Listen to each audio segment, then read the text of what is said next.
Hi hello, ഇന്നത്തെ ഉച്ചയൂണിനുള്ള chicken കറിയാണ് കേട്ടോ അടുപ്പത്ത് കിടന്ന് തിളച്ചുകൊണ്ടിരിക്കുന്നത്. ഈ ചിക്കൻ കറിയുടെ റെസിപ്പി ഞാൻ മുന്നേ ഇട്ടിട്ടുണ്ട്, അതൊന്ന് കണ്ടോളണേ. പിന്നെ കുറച്ച് ചിക്കൻ ഫ്രൈയോടെ ഉണ്ടാക്കാമെന്ന് വിചാരിച്ചു. ഇത് നമ്മൾ സാധാരണ ഉണ്ടാക്കും പോലെ തന്നെ കുറച്ച് മഞ്ഞൾപ്പൊടി, മുളക് പൊടി, കുരുമുളക് പൊടി, ഉപ്പൊക്കെ ചേർത്ത് നന്നായി തിരുമ്മി കുറച്ച് നേരം വെച്ചതിന് ശേഷം ഓയിലിൽ ഇട്ട് വറുത്ത് കോരിയെടുത്താണ്. അങ്ങനെ രണ്ടടപ്പിലും അതിങ്ങനെ മാറി കുക്ക് ചെയ്തെടുക്കുന്നുണ്ട്.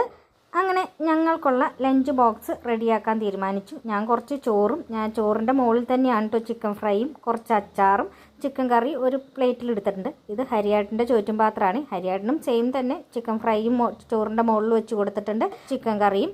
പിന്നെ ആൾ എപ്പോഴും എന്തെങ്കിലും ഫ്രൂട്ട്സ് കൊണ്ടുപോകും കേട്ടോ. കാരണം അവർ ടീ ടൈമിൽ പുറത്തുനിന്ന് വേറെ ഒന്നും മേടിച്ച് കഴിക്കാറില്ല. വീട്ടിൽ നിന്ന് എന്തെങ്കിലും ഫ്രൂട്ട്സ് കട്ട് ചെയ്ത്, അപ്പോൾ ഇന്നിപ്പോൾ തണ്ണിമത്തങ്ങയും കുക്കുംബറുമാണ് കട്ട് ചെയ്ത് കൊണ്ടുപോകുന്നത്.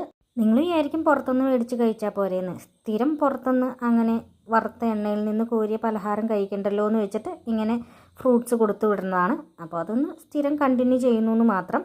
അപ്പോൾ ഇത്രയേ ഉള്ളൂ ഇന്നത്തെ വീഡിയോ. ഇനി പുതിയൊരു വീഡിയോയുമായി കാണാം. അതുവരേക്കും എല്ലാവർക്കും ടാറ്റാ, ബൈ ബൈ.